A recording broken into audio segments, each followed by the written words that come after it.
A funny thing happened on the way to school. Last Friday it was very windy. I was walking down the street with my friend John. We were having a difficult time walking against the wind. The wind was pushing against us, and we felt the force of it pressing against us. We even had a hard time breathing. We were walking slowly.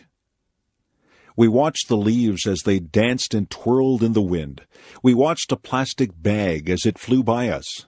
We saw a little boy whose baseball cap flew right off his head. His cap flew along the sidewalk, and he had to chase it. He finally caught it, and he held it in his hands tightly after he got it back. The trees were swaying frantically. Their branches swished and waved in the wild wind. John and I were hit by flying bits of paper and leaves. We laughed when a garbage can lid rolled along and hit John in the leg. We saw another garbage can rolling along the road as if it was alive. Everything was moving because of the wind.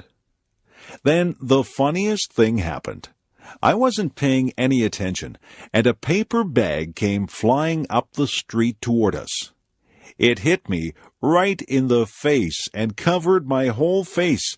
At first, I didn't know what had happened. I was blinded. I couldn't see where I was going. I stopped and held out my hands. When I stopped, the bag fell off my face. I looked at John. He was laughing very hard. He was laughing so hard that tears were rolling down his cheeks. He said that I looked very funny with the brown paper bag stuck to my face. I started to laugh too. We laughed about it all the way to school. John said that he wished he had a camera. He would have taken a picture of me with the bag on my face. Advice. Sometimes my mother gives me advice. She tells me to save my money for a rainy day. She says that I should eat my vegetables if I want to be strong when I grow up. She says that you reap what you sow. I didn't know what that one meant, so I asked her. She said that if you are good to people, they will be good to you. If you do bad things, then bad things will come back to you. My mother is always giving me advice. She says that a penny saved is a penny earned. I am still thinking about that one. Some of these things are difficult to understand. My mother is very wise. She says that she has learned from her mistakes. She tells me that she would like me not to make mistakes, but she says that everyone does make mistakes. The important thing is that we learn from our mistakes. My mother says that nobody is perfect. My mother tells my sister that time is precious. My sister wastes time, and my mother doesn't like that. My mother tells me to be true to myself. She says that I should not follow the crowd. I should listen to my own conscience and do what I think is right. She says that it doesn't matter if you fail at something. The important thing is that you try. If you've done your best, then that is all that matters.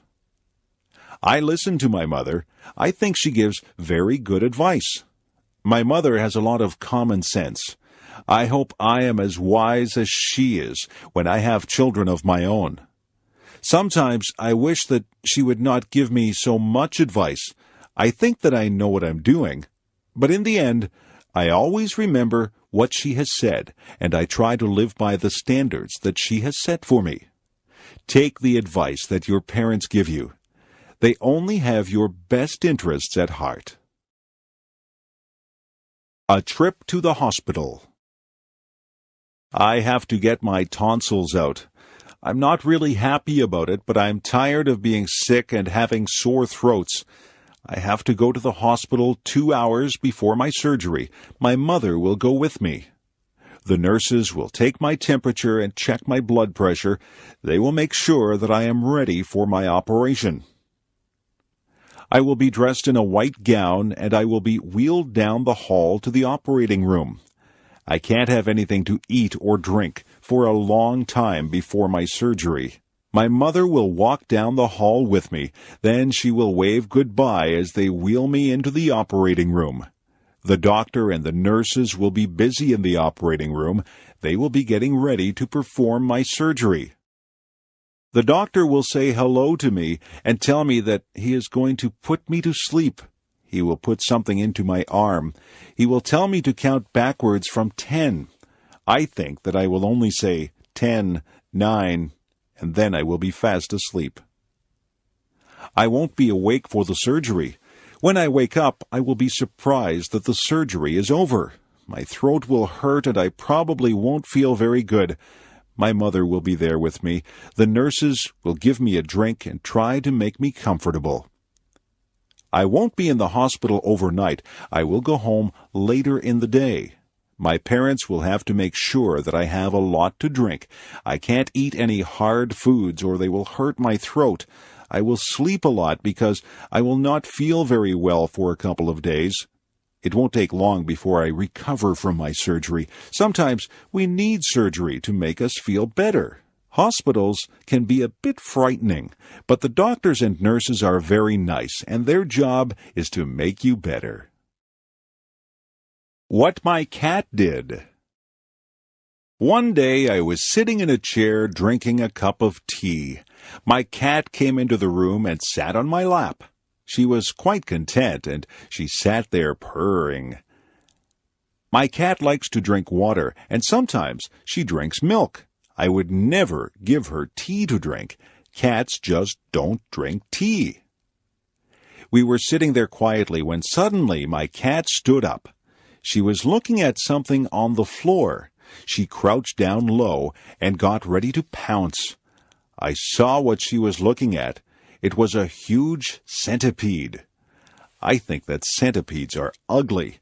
They have many legs and they move very fast. I would hate to have one crawl over me. My cat jumped to the floor and she ran over to the centipede. She was incredibly fast. I was surprised that she caught the centipede. She put her paw on it, and then she reached down and ate the centipede. The centipede must not have tasted very good. My cat got a funny look on her face, and she looked like she was trying to get a bad taste out of her mouth. I was thinking that I would be sick if I ate a centipede. My cat looked at me and jumped back up in my chair. She stuck her face in my teacup and took a big drink of tea. I was shocked. I had never seen a cat drink tea before. I think that the centipede must have tasted so bad that my cat just needed something to wash the taste out of her mouth. Guess what?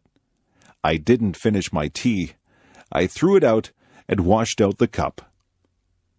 My cat has never had a drink of tea since that day. She has also never eaten another centipede. If a centipede walks by, she just pretends that she doesn't see it. If I was tiny. Imagine what life would be like if you were 2 inches tall. You would have to be careful that nobody stepped on you.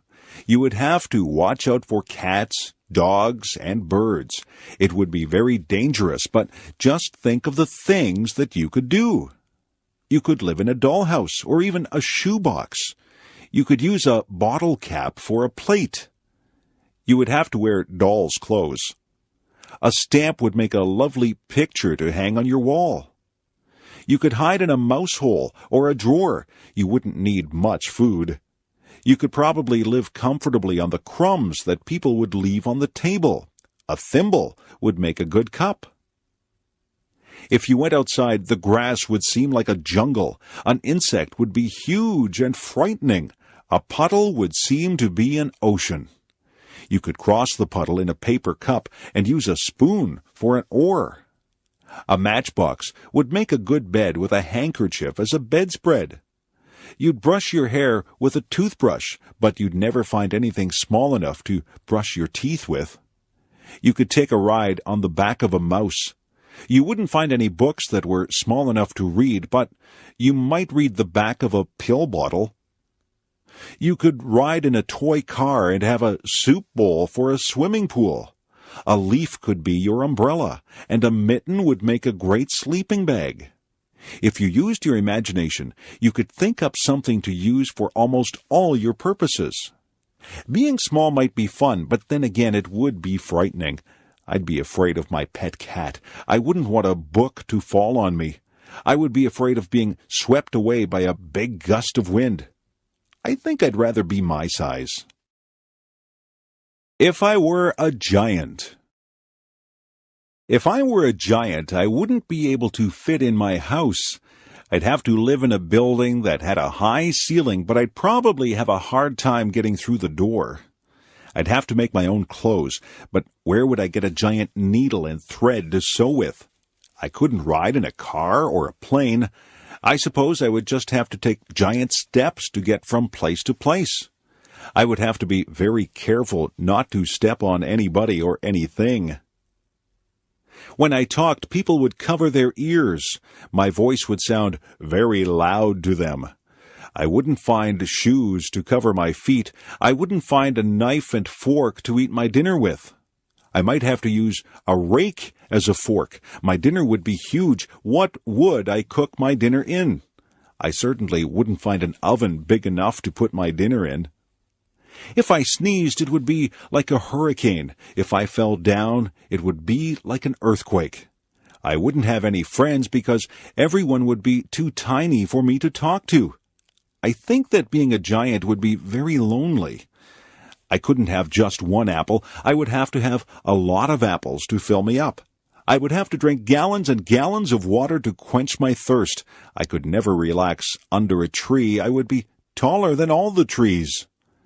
I don't think that being a giant would be fun. I won't ever make a wish to be a giant. I would rather be my height.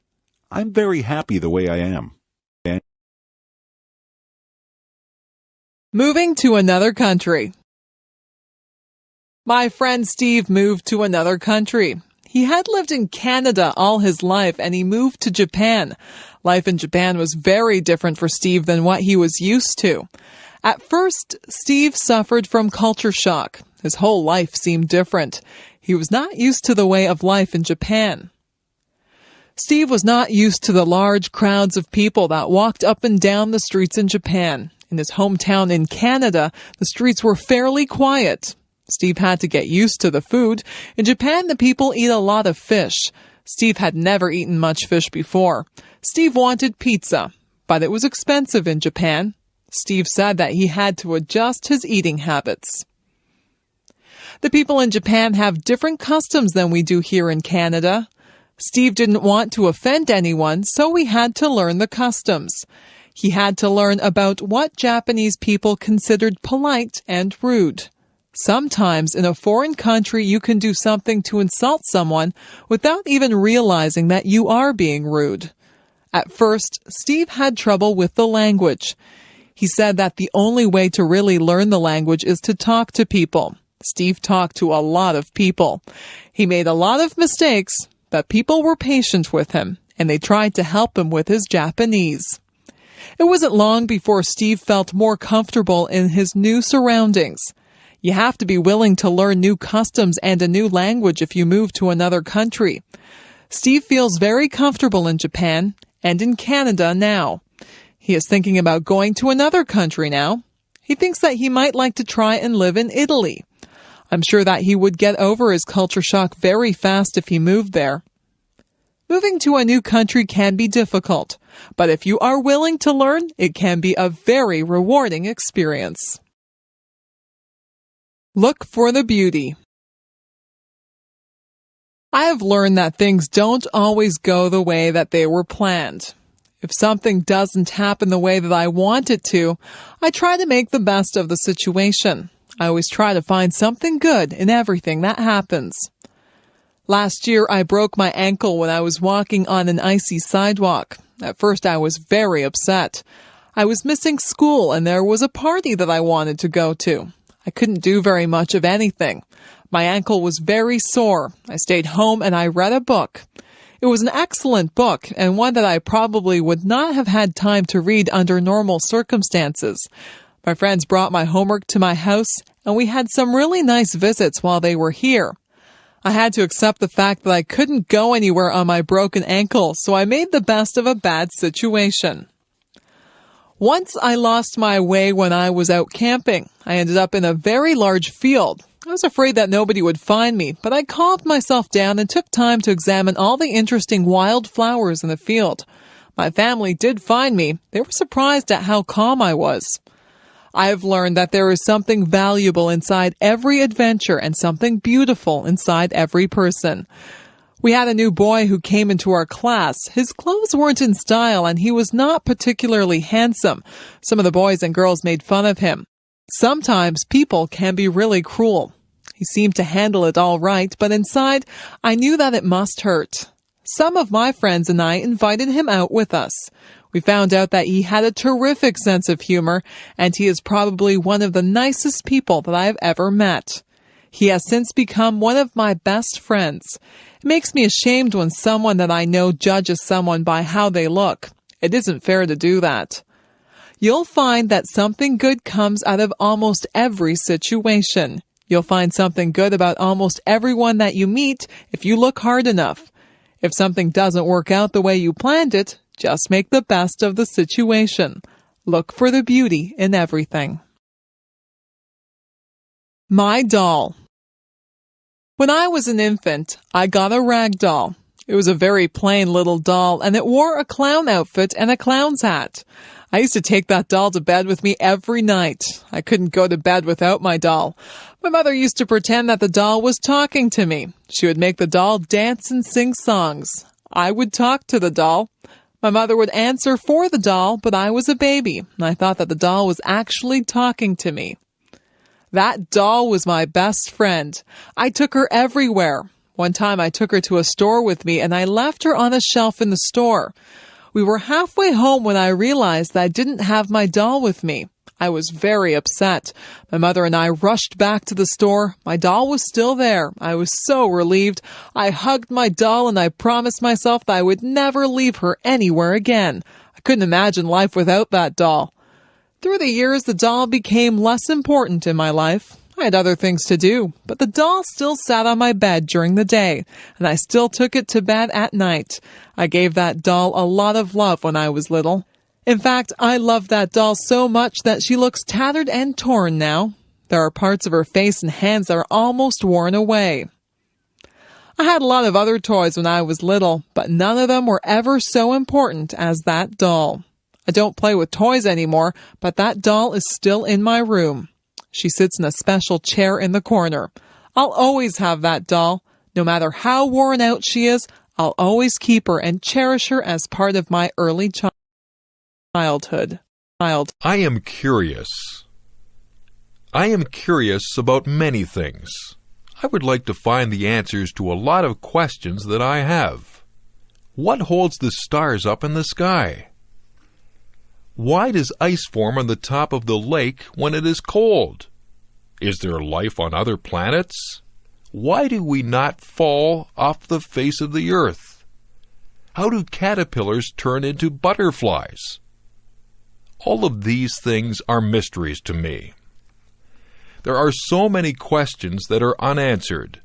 I think I should go to the library and get a book to find out why people grow old.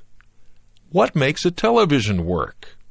I also want to know where electricity comes from. Who is the strongest person in the world? Who is the smartest person in the world? Why do some people have blonde hair and some people have black hair? Why do people in different countries speak different languages? Why do people have to die? Why are no two snowflakes alike? What makes people fall in love? What makes the rivers run? Why does the sun rise every morning? How did the oceans form? Why did the dinosaurs vanish from the earth? I wonder if I'll ever find out the answers to all of my questions. I think I'll have to study hard and stay in school to find out everything that I want to know. Some questions never get answered. It is good to be curious. People who are curious about things are the ones who learn a lot, and some curious people go on to invent things and make important discoveries. Creative people. Some people are just born to create. That's what I think. Some people just have the need to write stories, compose beautiful music, or paint pictures. Creativity seems to be inside them, and they need to let it out. It's good that we have people like that.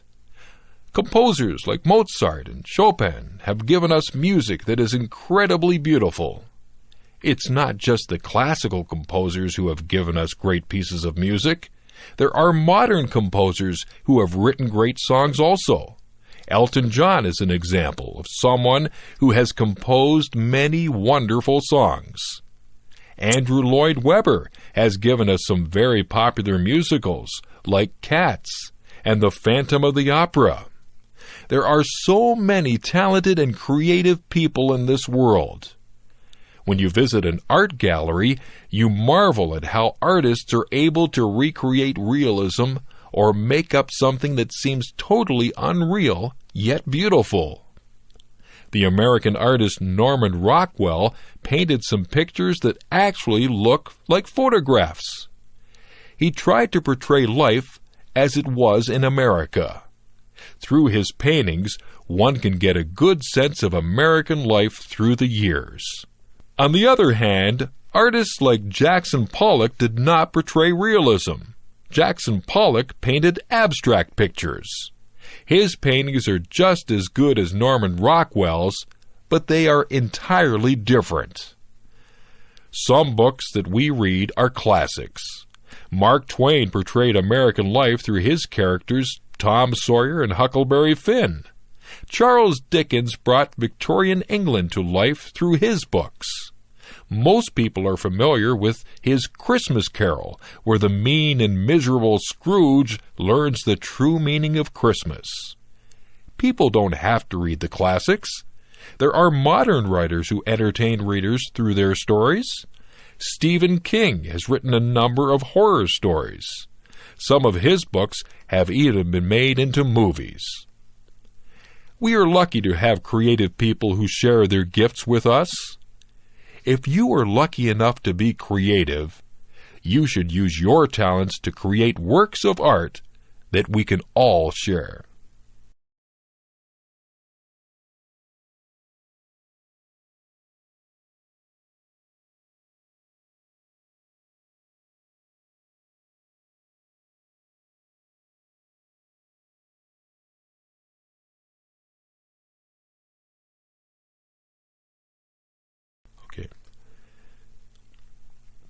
If you are lucky enough to be creative, you should use your talents to create works of art that we all can share.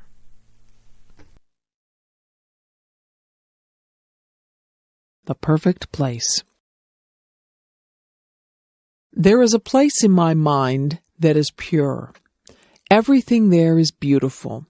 Many flowers grow, and the grass is very green. The clouds are always white and fluffy. The tree's branches sweep the earth floor.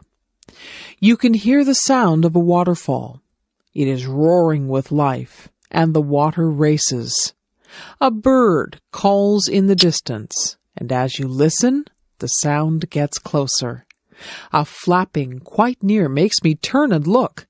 A great, magnificent eagle flies over my head. The strength I see in his powerful wings amazes me. I am never thirsty or hungry. I live off the beauty that surrounds me in this perfect place.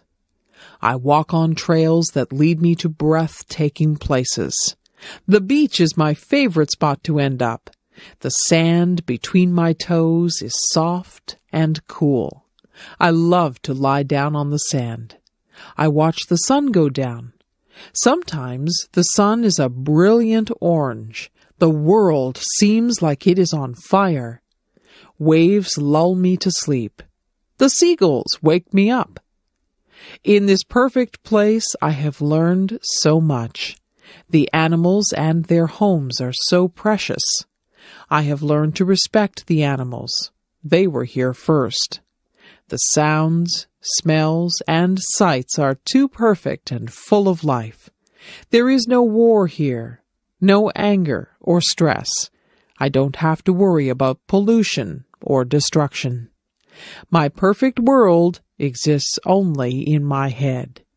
Maybe if we all work hard, my fantasy can become real. Visiting the zoo. When I was a kid, I always enjoyed visiting the zoo. My family lived far away from the zoo, so we didn't go there very often. But whenever we went to the zoo, I always had a fun and interesting time. Some of the animals were very large. Of course, the elephants were huge, and they had such an unusual appearance, with their big ears and their long trunk and tusks. The giraffes were very tall, with long necks that reached high into the trees. Some of my favorite animals were big cats.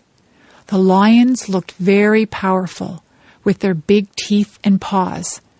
The tigers were just as big and strong, with yellow and black stripes. But the bears were even larger than these cats. The polar bears, with their bright white fur, liked to swim through the water. The grizzly bears had brown fur and liked to roam around on land. The animals from Australia seemed very unusual. The kangaroos, with their strong legs and long tail, could jump great distances across the ground. The baby kangaroo could go inside its mother's pouch. Another Australian animal, the koala bear, crawled slowly in the trees where it ate leaves. The monkeys and apes were also very interesting. In many ways, they reminded me of people. Some of the monkeys were very small. They could use their arms, legs, and tail to swing through the trees. Some of the apes were very large. The gorilla was the largest of all. Sometimes a big gorilla would stand up and pound his fists on his chest. To see all the animals at the zoo took almost a whole day. By the end of the day, I was very tired from walking around. But I was also very happy to see all the amazing animals from places around the world. The dentist appointment. My dentist called my house the other day. He told me I needed my teeth cleaned. I set up an appointment to see him on Saturday, June the 10th. When I got to my dentist's office, I had to sit in the waiting room. There were other people ahead of me. They finally called my name. I went into his room and sat down on a big blue chair. They leaned it back. A bright light was turned on. It hurt my eyes, so I closed them.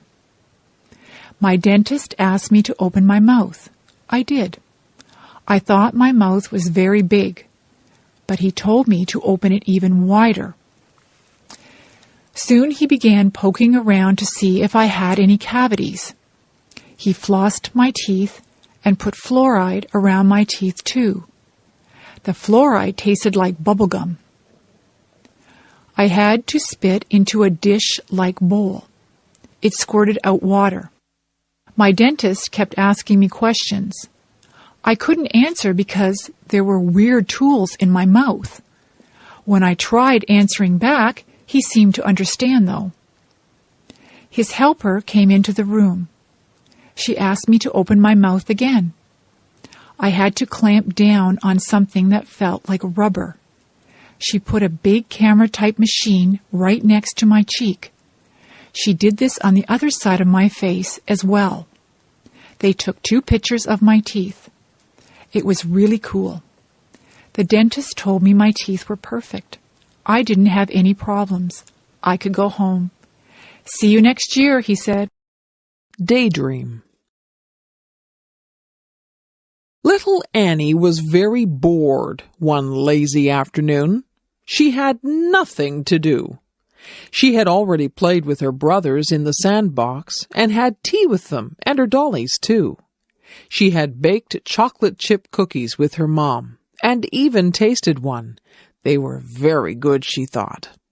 Now Annie was trying to figure out what else she could do to pass the day away. Little Annie decided that she would go to her favorite spot in the world, the green grassy field full of daisies beneath the great oak tree. She took a red and white blanket with her. She laid it down on the ground, and then she lay down on it. She lay there looking at the clouds, fluffy and white. She saw bunnies, huge gray elephants, and scary-looking crocodiles. Soon little Annie was drifting in and out of clouds and reality. The clouds started dancing with her, begging her to come and play. She got up from her blanket and joined the clouds. They flew over rooftops of all of the village people, swam with the fish in the lake, and said hello to all of the birds that they passed by. Little Annie was having so much fun. The clouds had formed into a chariot, so little Annie could drive if she wanted to. She drove over a rainbow that was bright in the sky. Then she shot through the branches of her friend's spruce tree. Annie suddenly came to a stop. Hearing someone call her name, Annie looked around. She blinked once, twice, and finally everything came into focus. Her brother was tugging at her leg, wondering why she was staring into outer space with a big grin on her face. "Oh," little Annie said, not really knowing that she had been sitting there all along. Do people have the right to smoke in public? My father used to smoke. He got very ill. The doctor told him that he had to quit smoking. My father tried for a long time to quit. It was very difficult for him. Smoking is an addiction. After many months, my father finally gave up smoking, but he still craved a cigarette once in a while. He says that quitting smoking is the hardest thing that he has ever done. When my father did smoke, he smoked everywhere. He smoked in restaurants, stores, and many public buildings. Now, you are not allowed to smoke in a lot of public places. When my father smoked, the rules were not so strict. People could smoke just about anywhere. It really wasn't fair to the people who didn't smoke. Their clothes always smelled like smoke, and they breathed in second-hand smoke. Some people think that the second-hand smoke is actually worse for you than if you smoke yourself. People would smoke in their houses, and very young children would inhale the smoke that was in the air. Some people still smoke in their houses, and their children breathe in the smoke. Some restaurants have areas for smokers and non-smokers, but usually the smoke drifts from one area to the other. There are some businesses that have banned smoking altogether. Personally, I think that smoking in public places should be completely banned. I don't think that I should have to breathe in another person's smoke if I choose not to smoke myself. It wouldn't be fair for a non-smoker to get lung cancer because they had to be in a place where smokers were allowed to light up. I know that smoking is a powerful addiction and that it is very difficult to quit, but smokers should restrict their smoking to places where there is nobody else around. Lung cancer is an awful disease. Nobody should have to suffer with lung cancer. People should be educated about the dangers of smoking. Smoking should be banned in public places, but eventually I would like to believe that fewer people will smoke. It would be nice to live in a smoke-free environment. My favorite bedtime story. Every night when I was little, my mother would read me a bedtime story. My favorite story was Tom's Midnight Garden. This was a story by Philippa Pierce. It was quite a long book, and it took quite a few nights for my mother to read the entire book to me. In Tom's Midnight Garden, Tom moves to the city to stay with his aunt and uncle. He is very bored at their apartment. They have no children, so Tom has nothing to do. One night, the clock strikes 13 times. Tom knows that this is impossible. A clock can only strike up to 12 times. He sneaks downstairs and goes outside. When he goes outside, there is a wonderful garden that wasn't there the day before. The next day, Tom goes outside and finds there is no garden. The garden only seems to appear at night. Every night, Tom slips out to this wonderful garden and meets some people in the garden. He meets a girl named Hattie. Hattie and Tom become very good friends in this garden. Some very strange things happen in this book. There are some coincidences that keep you guessing about what is really going on. The surprise ending is wonderful. I really enjoyed Tom's Midnight Garden, and I was very sad when my mother and I came to the end of the book. I felt that I had visited the magical garden with Tom. It is a book that I will remember all my life. If I found a magic lamp. If I was walking down the beach one day and I happened to bump my toe on a magic lamp, I would pick it up and rub it. If it was a real magic lamp, but I don't believe that there really is a magic lamp, a genie would pop out in a cloud of smoke and he would call me Master.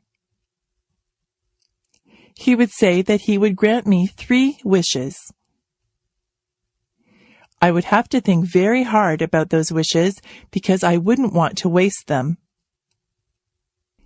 I don't think I'd want millions of dollars. Money doesn't buy happiness, or so they say. I might wish for good health because if your health isn't good, you won't be able to enjoy anything. Some people might wish for beauty, but beauty is only skin deep. Some people would wish for a mansion or a beautiful car or a big boat. I don't want any of those things. Some people would want fame. Some people would want talent. Some people would wish for happiness. That might be a good thing to wish for. Yes, maybe I'd wish for health and happiness, but what would my third wish be? I could wish for something enormous, something global. I could wish for world peace.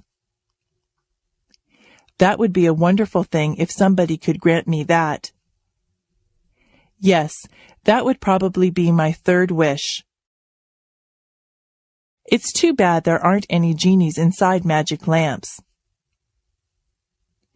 I won't get my 3 wishes. I can still work toward getting my wishes. I can eat well and exercise to stay healthy. I can be involved with a lot of things and be with my friends to stay happy.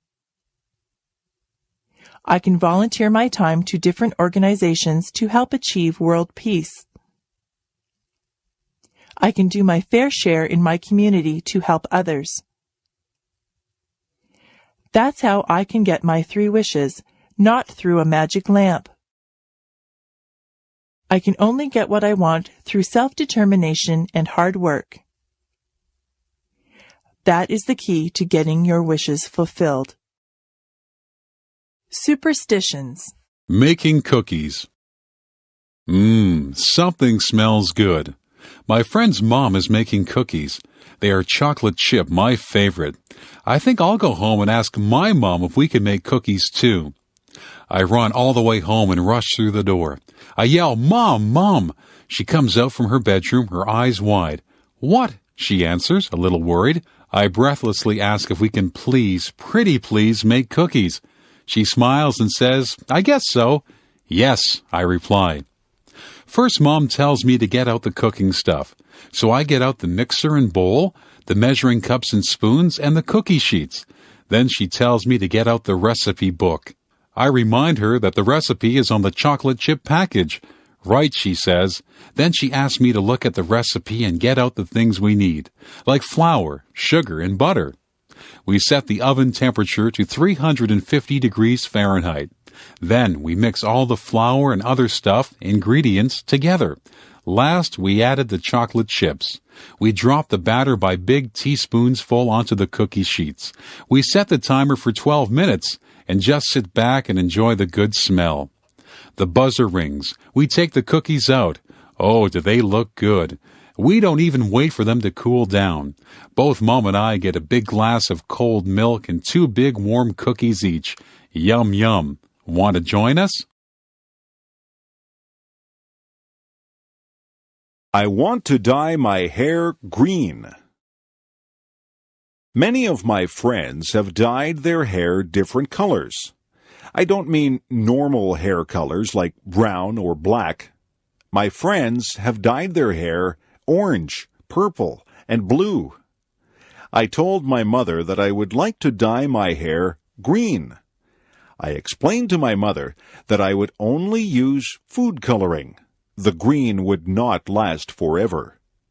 My mother said that dyeing your hair was a silly fad. She said that I would not look good with green hair. I said that if I couldn't dye my hair green, maybe I could get a nose ring. My mother said no.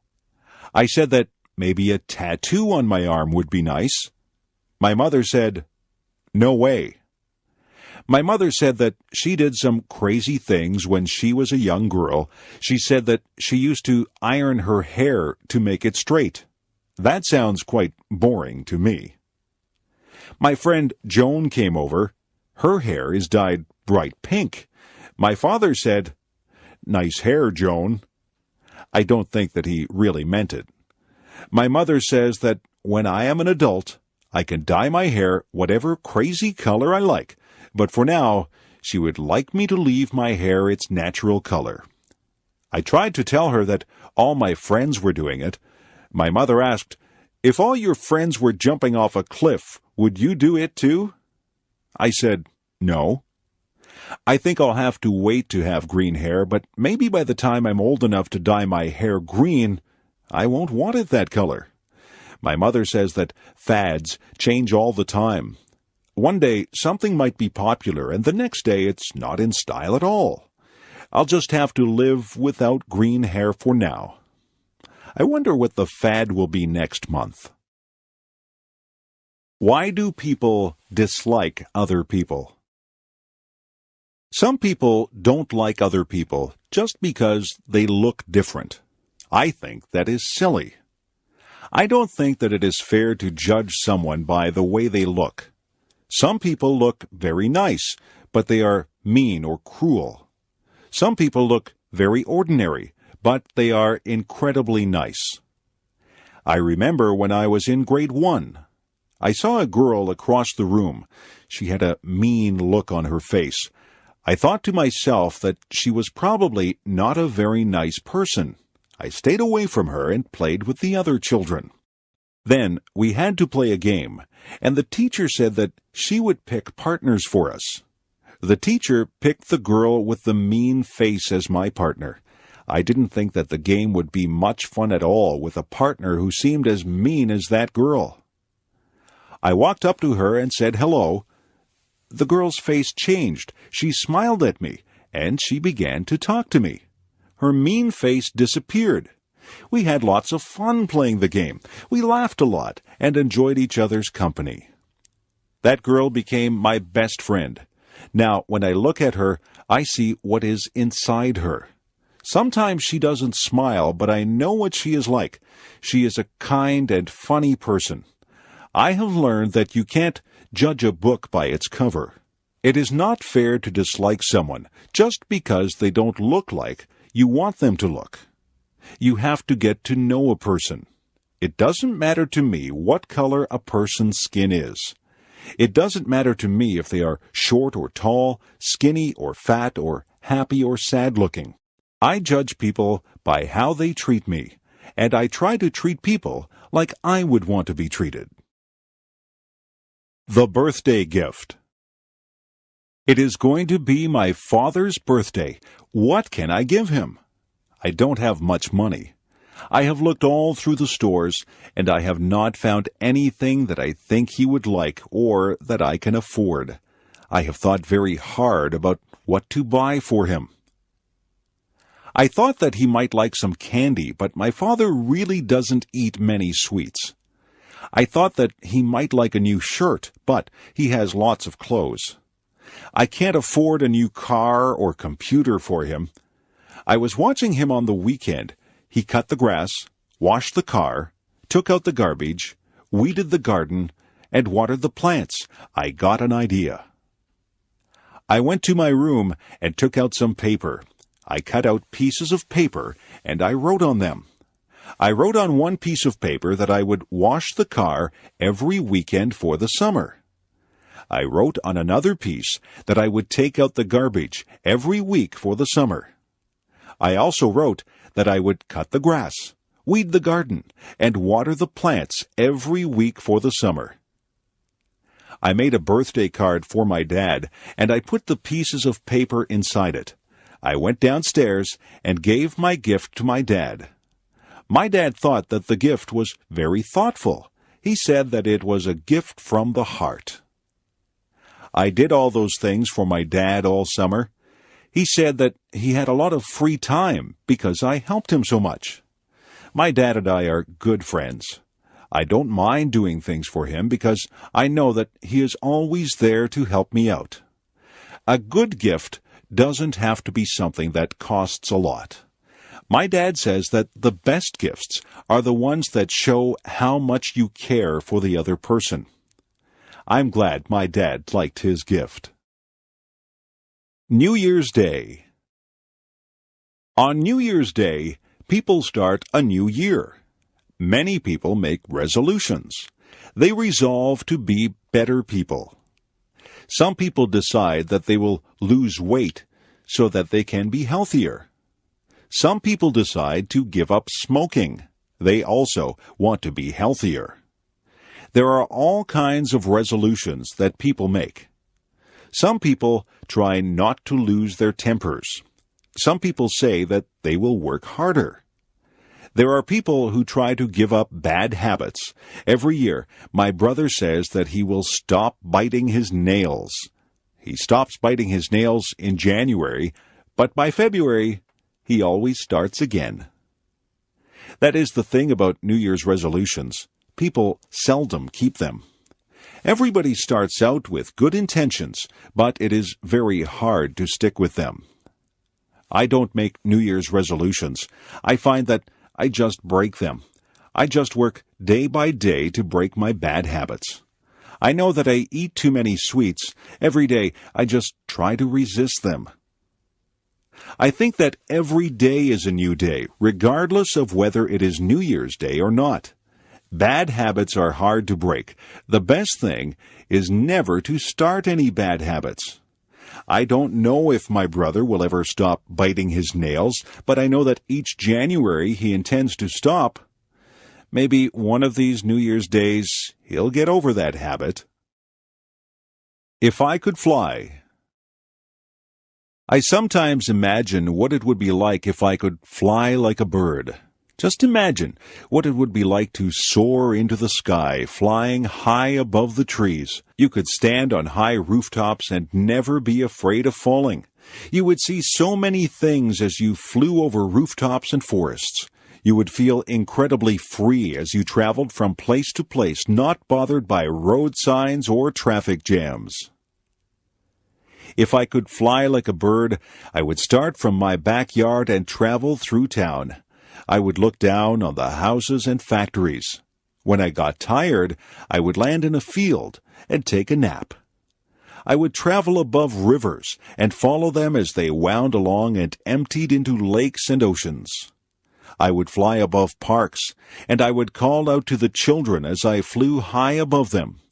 I would dip and dive as I flew. I would soar up high and dive down low so that I could almost touch the treetops. Have you ever flown? I know that you can't fly like a bird, but you might have taken an airplane ride. When you're in an airplane, you pass through clouds. It is exciting to take an airplane ride. I love taking airplane flights. I like to look down at the earth. When you're up that high, everything below you looks tiny. That's the closest I'll get to flying like a bird. But I can still use my imagination and spread my wings and soar high above the world just like a bird. What I look for in a friend. What is it that makes somebody your friend? Some people are nice and you have fun with them. Some people are nice to talk to, but they don't become special to you. Some people become very close to you. Those people are the ones who become your good friends. Did you ever wonder why certain people do become your good friends? Friends usually have something in common. Often, friends enjoy doing the same things as each other. Maybe they like the same sports or the same music, or maybe they can even talk about problems or schoolwork. Friends usually find a common bond. Friends share ideas and listen to each other. Sometimes people who don't have similar interests even become friends. You can learn a lot from a person who likes different things than you. The most important thing about friends is that they must communicate with each other. A good friend is a person who takes the time to listen to the other person. One of the most important things that I think a friend should have is a sense of humor. I like to laugh with my friends. I like to feel comfortable around my friends. It is nice to be able to talk and laugh with people who have similar interests. It is nice to share things with people and learn about their interests. You become a better person if you are able to learn things from others. Life is a journey. On that journey, you meet many people. Some of those people will change your life. You have to choose your friends with care. A good friend is worth more than all the gold in the world. A good friend will make your journey through life more pleasant. Make friends along the way, and the path through life will be very rewarding.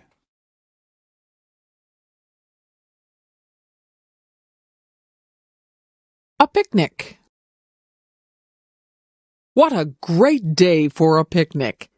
We're not only having a picnic, we're having a big bike ride too. We did this last year with a lot of friends also. It was really fun. We meet quite early in the morning in a pretty little town.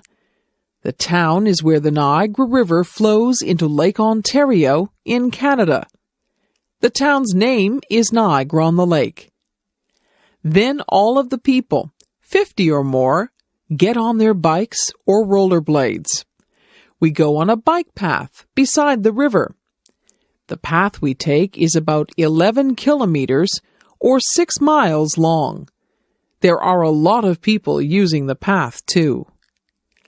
We usually stop for an ice cream treat near the end or where we turn around to go back to our cars.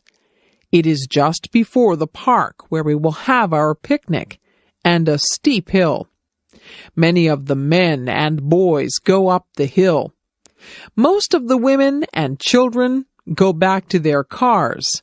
The ride takes about 2 hours plus whatever time we take at the ice cream store. After the ride is finished, we go to the park. We have a delicious potluck lunch. Potluck means everyone brings some food to share with the others. We eat, rest, talk, and laugh. After we've cleaned up, some of us climb the tower that is there remembering a war at that place and its general. It is a steep climb, over 100 steps. We usually end the day with a fun game of baseball or soccer. Finally, we pack up our stuff. Tired and dirty, we head for home with good memories swimming in our heads. Working in my yard. I live in a house that has a small yard around it. In my yard there is a lawn and a garden. There is also a sidewalk that leads to my front door and a driveway that leads to my garage. Throughout the year, I work to maintain my yard. During the summer, I cut the grass that grows in my yard using a lawnmower. I like the smell of the grass when it has just been cut, but it's better not to cut the grass too short. When the weather is dry, I also put water on the lawn and garden so that the grass and flowers can grow. During the autumn, many leaves fall from the trees in my yard. I use a rake to collect the leaves from the lawn. Then I can put the leaves into bags. I can use the leaves to make fertilizer. When I was a kid, I didn't like the job of raking leaves, but now I don't mind it. Another job during the autumn is to remove flowers from the garden before cold weather arrives. During the winter, there is no work to do in the lawn or garden because they are covered in snow. But I need to keep the snow off my sidewalk and driveway. Whenever it snows, I use a shovel to clear the snow from the sidewalk and the driveway. Sometimes it snows a lot. If I didn't shovel the snow, it would soon be impossible to get into my house. During the spring, the snow melts. I clean up my yard by sweeping away the dirt and by removing weeds from the lawn and garden. I also put flowers back into the garden. It's nice to see them again after the long, cold winter. When spring comes, the grass grows very quickly, so I need to cut the grass quite often. Working in the yard can be very satisfying work. It's so nice when the lawn and garden are looking green and healthy. Early morning. Yawn. I'm so tired. I don't like getting up in the morning. I wish I could sleep in until noon. My mom has to come into my room and shake my feet. Get up, you lazy girl, she says. It's time to rise and shine. It's a beautiful day.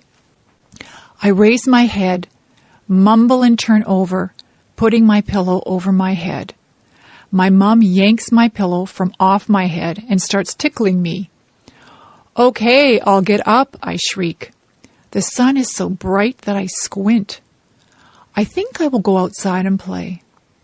I can't wait to get up now. My mom cooks me breakfast. I have eggs, bacon, toast, and orange juice. When I finish my breakfast, I brush my teeth, comb my hair, wash my face, and then change into my play clothes. I choose a bright pink and yellow tank top with jean shorts and blue sandals. My bike is in the garage where my dad keeps the cars and tools. As I pedal, my hair flies out behind me. I keep my mouth shut so that bugs don't get in. I am going down a big hill now. I can hardly pedal anymore. My legs are moving so fast. I hang onto my handlebars tightly. I don't want to fall off. I finally am able to slow down as the road becomes level. I turn a corner and decide to go back home. I realize I now have to ride up the hill. I know I will be tired when I get to the top. I think that I will have some water now before I start to go up. It tastes great. It is so clean and cold. Well, I know that I have a big trip ahead of me, so I need to get going. Bye-bye. The wedding. We went into the church and sat down. There were pretty flowers at the front. There was beautiful organ music playing. The church was full of people dressed up nicely. Everyone was waiting to see the beautiful bride walk up the aisle. A hush, an intake of breath. There she was. Oh, she was so beautiful. She had a lovely long white dress with pretty lace and beads. Her hair was swept up off from her face. There were curls flowing down her back. Instead of a veil, she had little flowers in her hair. Her bouquet of tiny flowers was very, very pretty. Her dad looked very proud of her. He looked just a little sad, too. At the front of the church, the groom stood waiting. He had a beautiful, tender smile on his face. He took his bride's hand as her dad left her there. They smiled at each other. The minister read, prayed, and offered some words of advice to the lovely couple. Someone sang a pretty song. The groom slipped the simple wedding band on the bride's finger. She struggled a little to put a band on his finger. Pretty soon the minister said they were now husband and wife. They kissed. We all stood as they walked down the aisle to live the rest of their lives together as Mr. and Mrs. We cried. I am not superstitious, are you? Yesterday was Friday the 13th. Some people think that Friday the 13th is an unlucky day. I think that it is just like any other day. Some people believe that if a black cat crosses your path, you will have bad luck. I don't believe that either. My mother always gets upset if I open an umbrella in the house. She says that is bad luck. She is probably right about that one because an open umbrella would take up a lot of space and you might knock things over. If your left hand is itchy, you are supposed to get money. I have had an itchy left hand before, but I haven't received any money because of it. It is bad luck to walk under a ladder. That is probably true because you might knock somebody off the ladder or have a can of paint fall on top of you. If you are acting in a play, it is bad luck if someone says, "Good luck" to you. This is very confusing. You are supposed to tell an actor to break a leg. It doesn't mean that you want the actor to break his leg. It means good luck to the actor. Actors have a lot of superstitions that are very unusual. I am not superstitious. I don't believe in superstitions at all. It is just fun to learn about superstitions. Some of them are very old and have been passed down from generation to generation. I once did a project at school on superstitions. It was a very interesting topic, and I got a good mark for it. Help. Did you ever have to call for help? Were you ever in a situation that was an emergency? It is good to know what to do in case of an emergency. You should always know how to get in touch with the police and fire departments. I have read stories where very young boys or girls have called the police and saved their friends' or family members' lives because they knew just who to get a hold of. If you see a fire, you should call the fire department. A lot of tragedies have been prevented because the calls have been made quickly. It is important that emergency vehicles arrive very quickly. That is why those vehicles have sirens. When their sirens go, it means to get out of the way. Policemen, firemen, and ambulance attendants are trained to handle very difficult situations.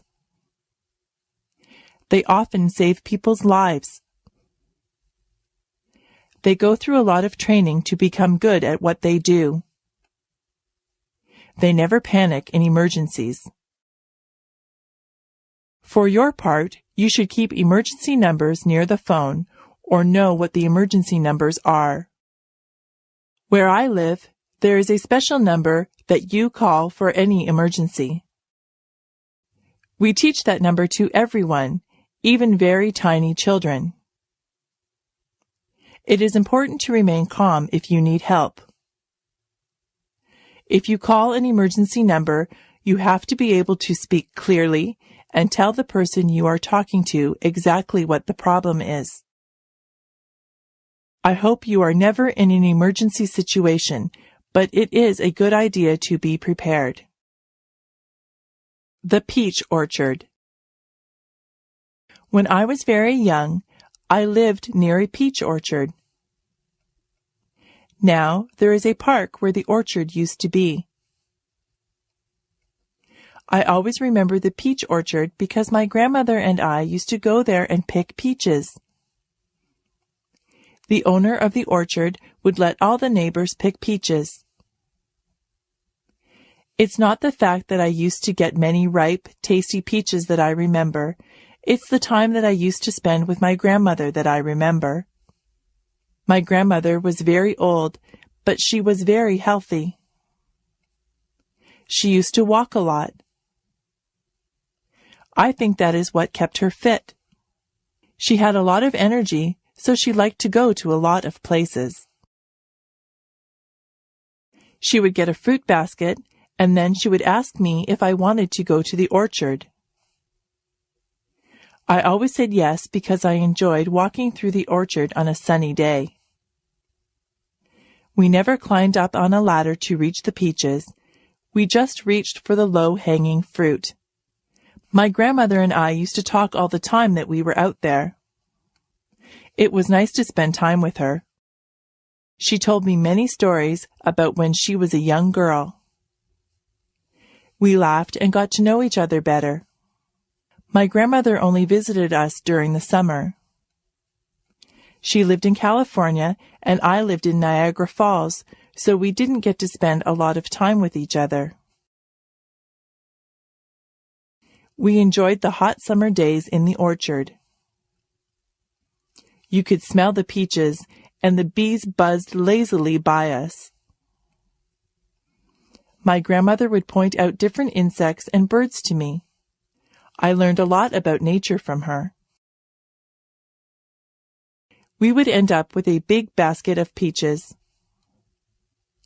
When we got home, my mother would wash the peaches, and often she would bake a peach pie for us. Nobody bakes a peach pie like my mother. It's good to have memories like that. Childhood memories of time spent with my grandmother are very precious to me. Sometimes it's just the simple things that you do in life that leave you with the nicest memories. Giving a speech. I had to give a speech last week. I gave a speech to 300 people. I had to speak in front of a group of students. I had to tell them about a campaign that we were having to raise money for cancer research. Giving a speech can be a difficult thing. When you stand in front of a big crowd, you can get very nervous. Some people feel like they have weak knees. Their legs feel as if they are made of rubber. Their heart beats very hard inside of their chest. Their palms get sweaty. Some people even become short of breath. For some people, giving a speech is their worst fear. When you give a speech, everyone is looking at you. They are waiting to hear what you have to say. When you have 300 people looking at you, you have 600 eyes that are on you. It is a little frightening when you think of it that way. Before I give a speech, I take 3 big breaths. I calm myself and I remind myself that what I have to say is important. I like to be sure of what I am going to say, so I practice my speech in front of a mirror at home. I like to look like I am relaxed and friendly. They say that practice makes perfect. So the more speeches that you give, the better you will become at it.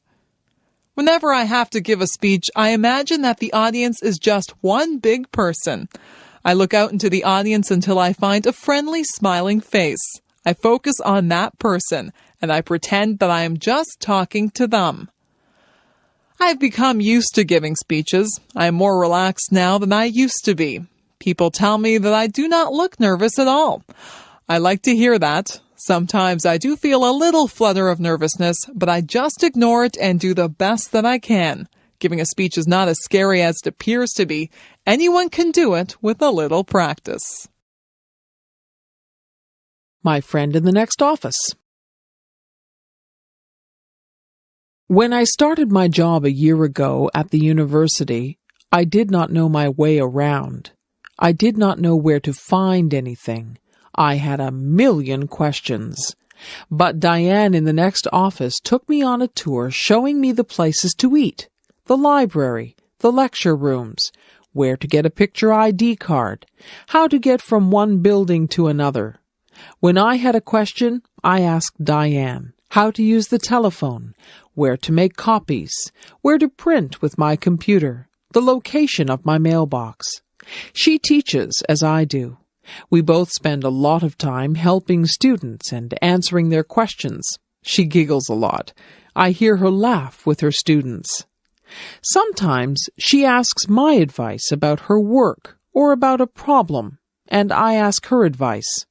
Sometimes she comes into my office and says, "I am really angry. Can I whine to you?" Then she talks about a problem, and I listen.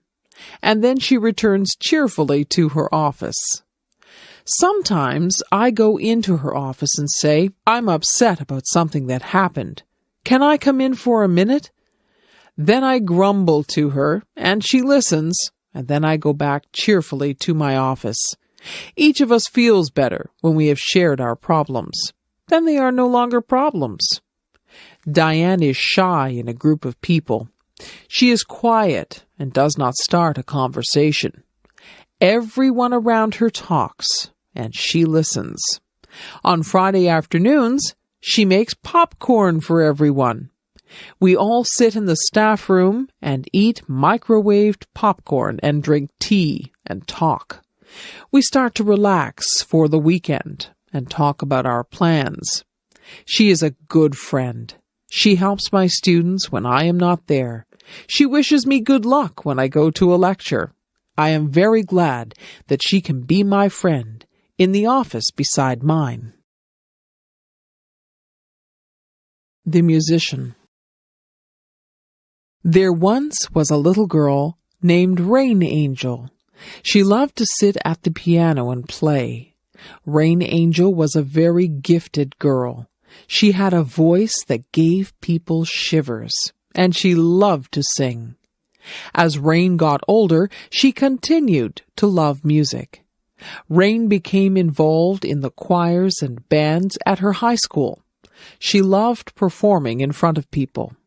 She couldn't help but feel the sense of power she had when she was up on stage, and there was always loud clapping when she finished a song.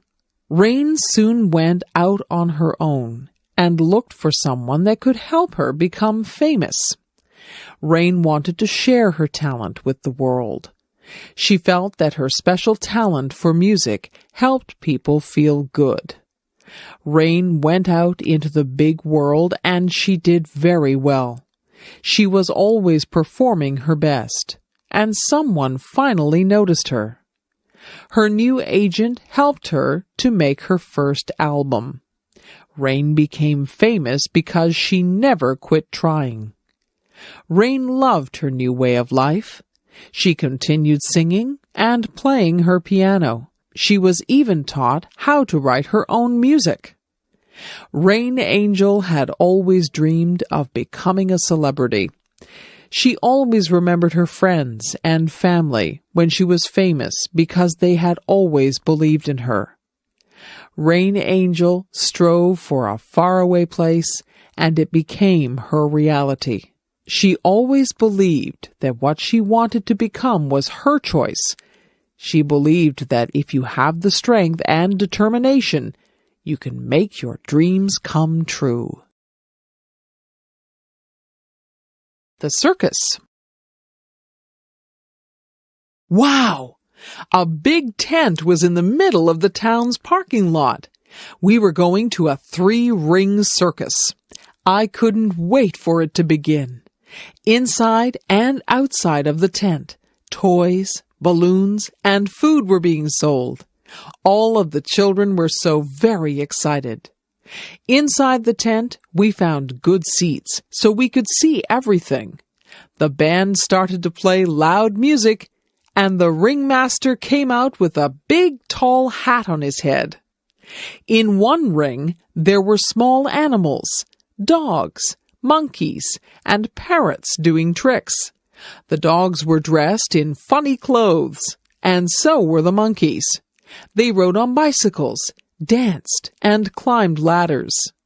There were wild tigers and lions in a big round wire cage.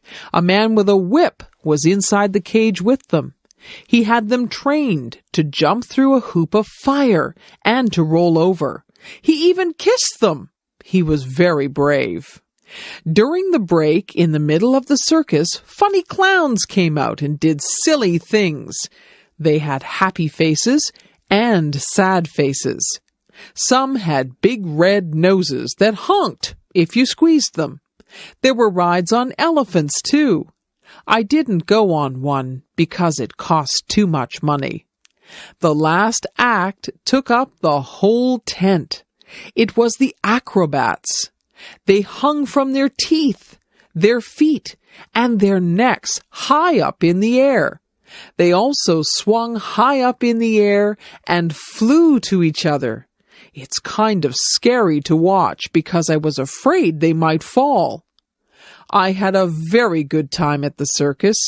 However, my tummy felt kind of sick from all the cotton candy and junk food I ate. Going to the grocery store. Each week, I go to the grocery store to buy food for my family. I get a shopping cart from the front of the store, and I push the cart all around the store. The cart is large, but when I am finished shopping, the cart is nearly full. The grocery store is also called a supermarket. When I go shopping, I start out in the produce section of the supermarket. The produce section is where the fresh fruits and vegetables are kept. I like to buy different kinds of fruit, such as apples, oranges, and bananas. The vegetables that I often buy are carrots, peas, and corn. I also buy tomatoes when they are bright red in color. I often buy a bag of potatoes or a bag of rice. After visiting the produce section, I go to the meat section. Here I buy poultry, such as chicken and turkey. I often buy seafood, especially fish. I also buy beef, and sometimes pork or lamb. I also visit the dairy section, where I can buy milk and cheese. Sometimes I also buy ice cream or yogurt. When I have finished in the meat and dairy sections, I then move to the bakery section. This is where loaves of bread are baked and sold. There are many different kinds of bread in the bakery section. The bakery section also sells pasta, such as macaroni and spaghetti. And of course you can buy pies, cakes, and cookies in the bakery section. These foods are very sweet and tasty. I also pick up a few other things at the supermarket, such as soap, toothpaste, and cleaning supplies. But sometimes I forget to buy something that I plan to get. Maybe I should make a list of the things I need to buy.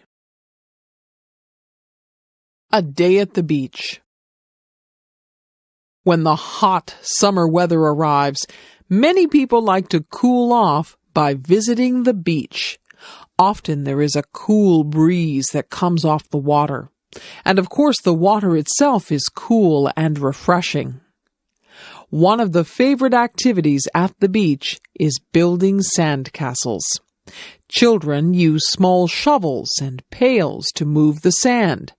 They can build small forts and castles by carefully forming and shaping the sand.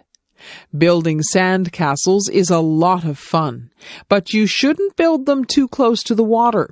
A wave might come and wash your sandcastle away. There are also many games that people like to play at the beach. Some people play catch with a small plastic disc called a frisbee. The frisbee glides smoothly through the air. Other people like to play beach volleyball in the soft sand. Some people prefer just to relax on the beach. They like to lie down on a blanket and feel the warm sunshine. I like to sit on the beach with an ice cream cone, but you have to eat it quickly before it melts. Of course, the main attraction of a beach is the water. Many children learn to swim at the beach and enjoy playing in the water. Some people like to swim vigorously. Other people like to relax in the water on an inflatable floating mattress. Other people just wade around in the water as a way to keep cool. When it is a windy day, some people try sports, such as surfing. Going to the beach is surely one of the best ways to spend a summer day. My first job. My first real job was during my last year of high school. I had taken classes in various business subjects. In that last year of high school, we could do a co-op. That meant we could work part of the time instead of going to school. It would count as a credit towards our diploma. The place I got a job was at a men's tailor shop.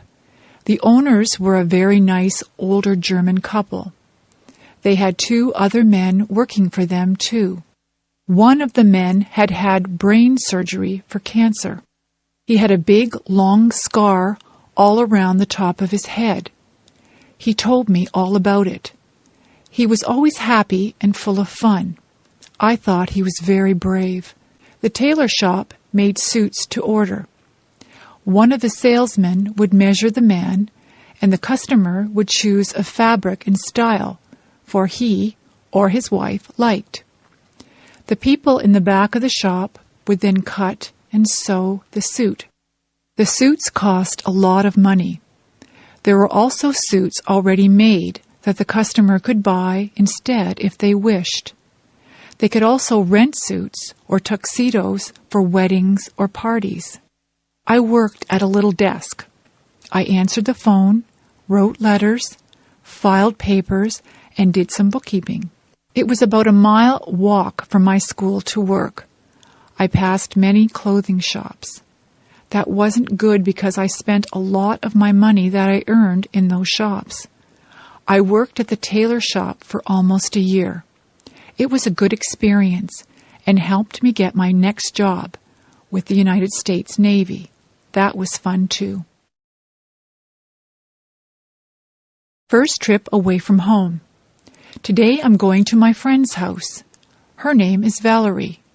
This is going to be my first trip away from home, without my parents. My dad is driving me to Valerie's house, and I'll be staying there for 2 weeks. Her mom will drive me back home. It takes about 1.5 hours to get there. I have to pack enough clothes for play, work, and church. I hope I'll pack the right things. Of course, I have to remember my toothbrush and hairbrush. Valerie lives on a farm. I'll be helping her dad with milking the cows, I think. We'll play up in the hayloft after we have helped put the bales into the barn. We'll be all itchy when the job is done. There are a lot of things to do on a farm. Her mom is a good cook and will feed us well. There is a nice pond where we can go swimming. I mustn't forget my bathing suit. I wonder if the farm dog comes into the pond too. That would be funny. My dad and Mom are giving me money just in case we go shopping. I hope we do go shopping because I want to buy lots of candy. I won't tell my Mom that. Oh dear, I hear Dad yelling, "Let's go!" I haven't even finished packing my things yet. I guess I better stop writing this now and get busy fast. Bye.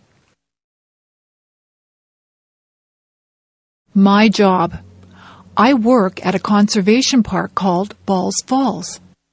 I've only worked there for 3 weeks now. I am a tour guide, and I tell people the history of all the old buildings there. Somebody told me that one of the houses I work in is haunted. Now I get chills every time I walk into that house. My boss told me that the stories aren't real, but I have an active imagination. Balls Falls is very beautiful. It has 2 different waterfalls, the upper falls and the lower falls. There used to be tons of water cascading over them, which turned a big water wheel to grind grain. However, through the years, the amount of water has really lessened. I love working at Balls Falls because I get to work outside a lot. I'm getting a tan. In July and August, I will be working with kids there at a day camp. I am getting ready now, making different crafts and thinking up fun new games to play. I can't wait to start working with them. I think that will be the best part of the summer. I will be going to work tomorrow. I usually have to work from 9 a.m. to 4:30 p.m. I also like the people I work with. They are very nice. Come to Balls Falls and I'll give you a tour.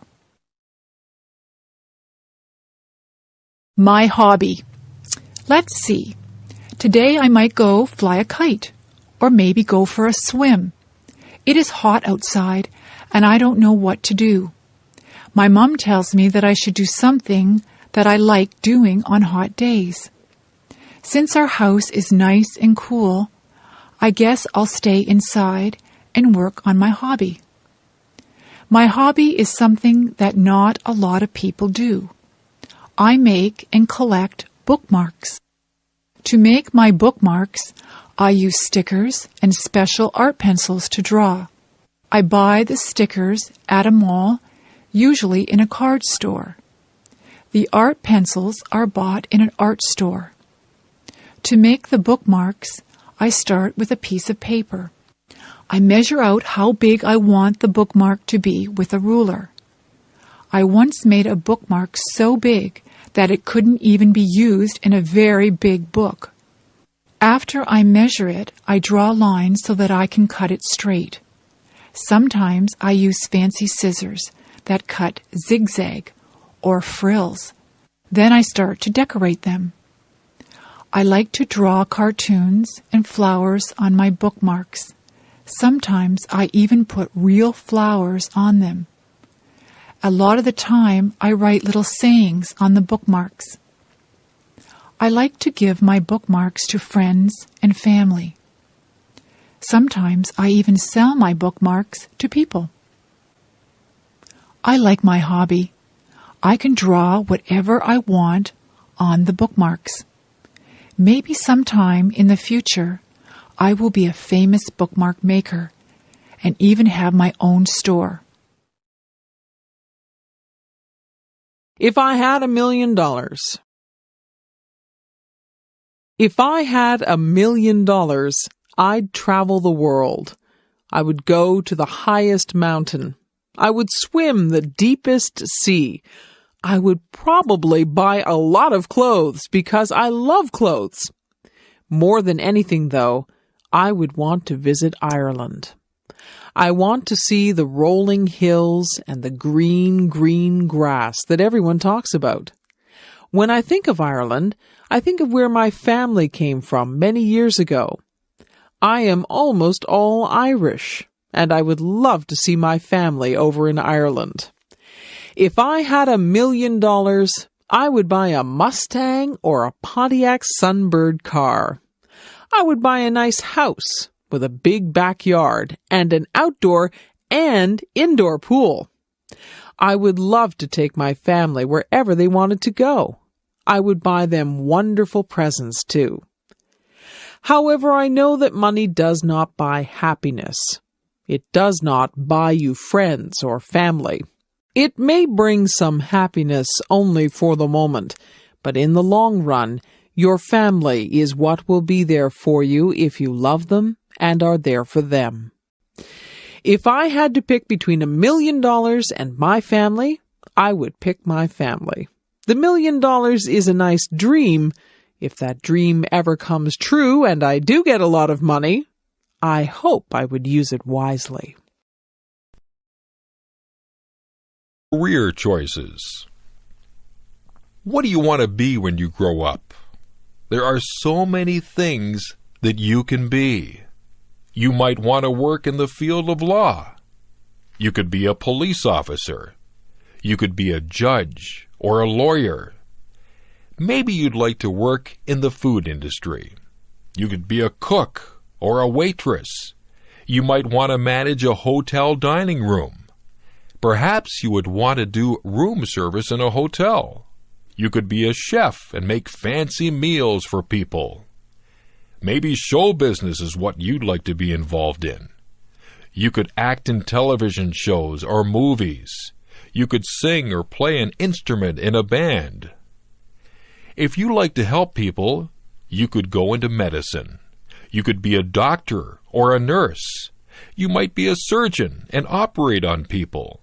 There are other jobs in the field of medicine too. You could be an X-ray technician or a lab technician. It takes a lot of education to be a doctor. Maybe you would rather be a teacher. You could teach in a primary school or a high school.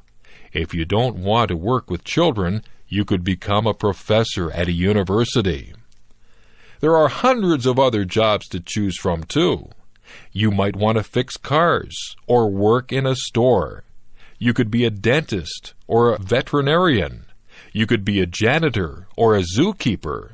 There are so many jobs that I just can't name them all. Maybe you'd like to be a minister or an organist at a church. You could be a babysitter or a shop clerk.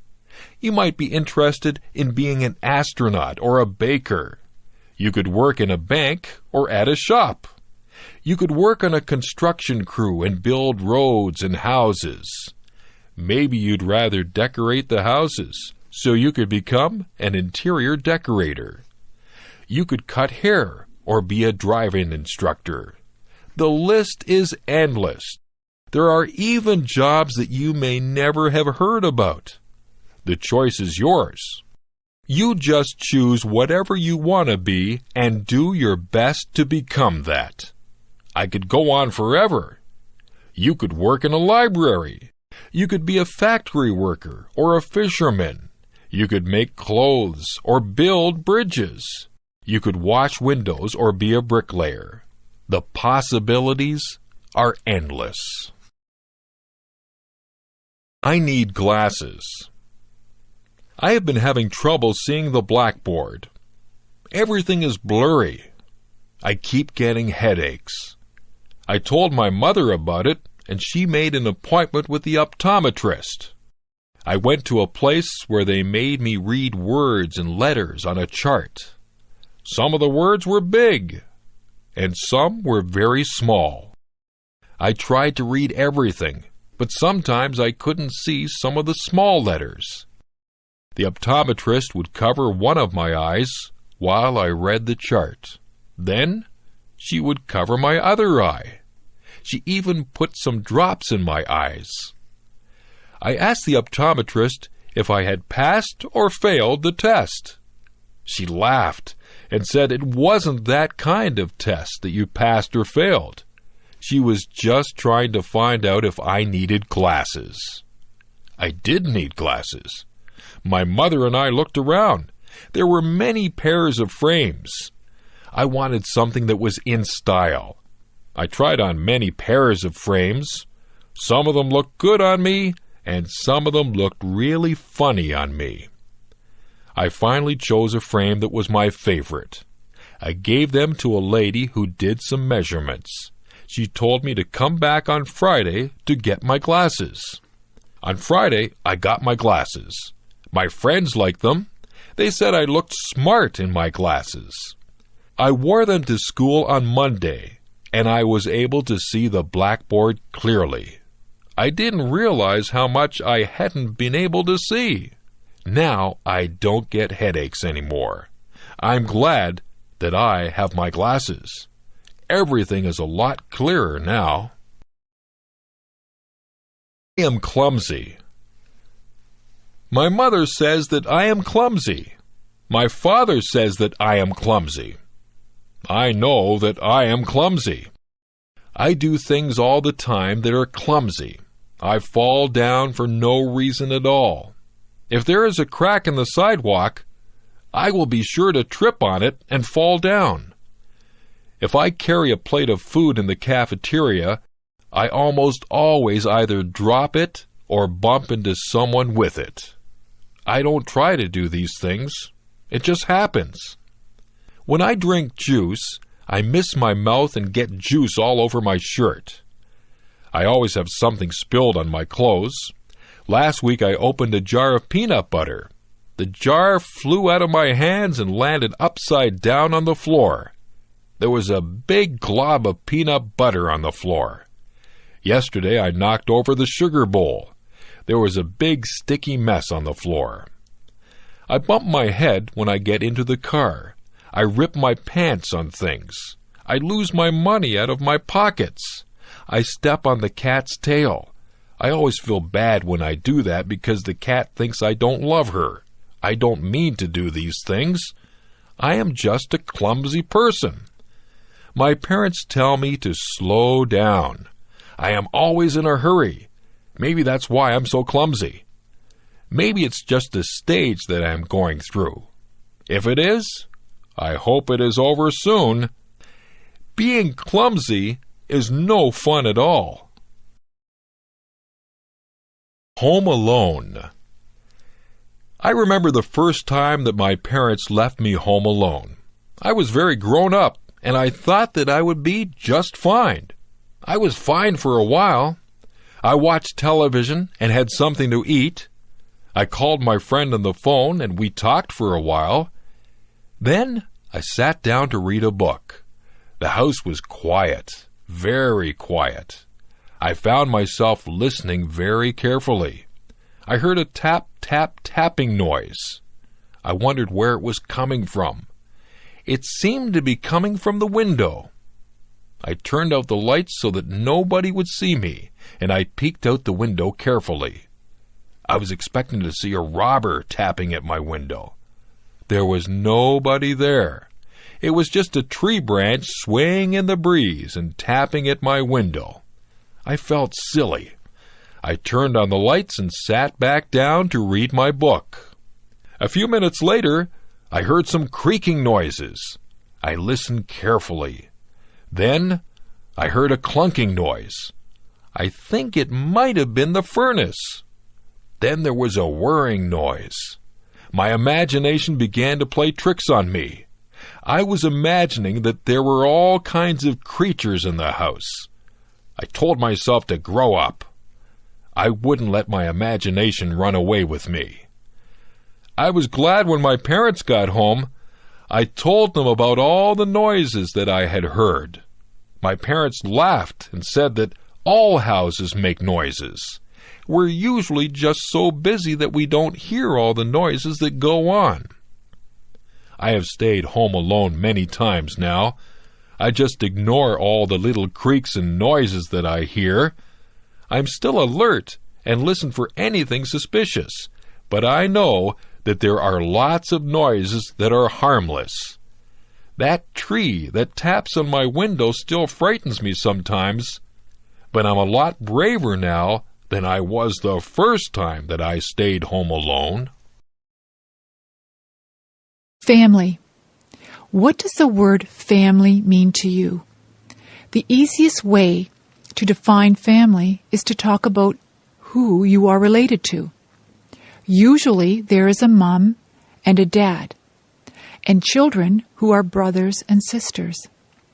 This would be the core family. Then there is the extended family, which would include grandparents, aunts and uncles, cousins, nieces and nephews, and in-laws.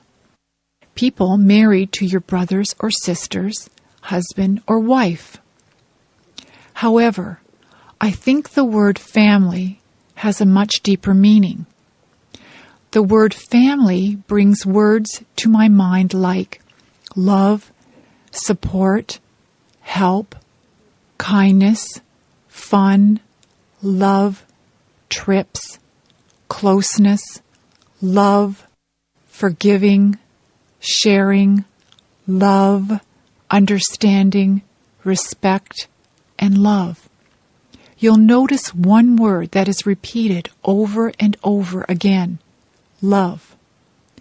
I believe if a family has real love for one another, they will be able to overcome any problems they may have.